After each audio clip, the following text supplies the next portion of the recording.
ثوار سمنود وعضو جبهة 30 يونيو وعضو شباب المحافظة الساهر وشباب سمنود الساهر ان انت مؤسسه. ايه رايك في اللي بيحصل في سمنود؟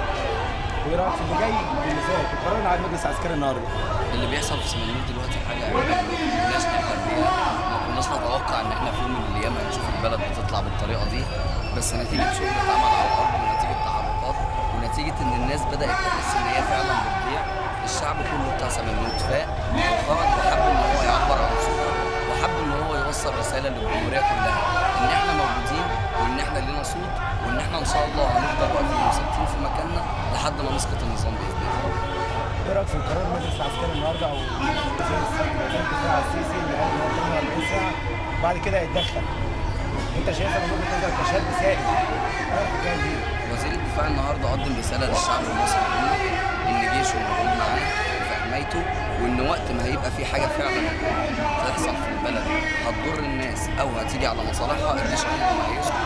وقرب العلاقه ما بين الجيش وما بين الشعب وعمل حاله من الترابط ما بين كل مؤسسات الدوله اللي هي ان شاء الله بعد سقوط الاخوان هتقوم البلد على رجليها وهتغير مصر وهتنقلها من مرحله لمرحله ثانيه خالص.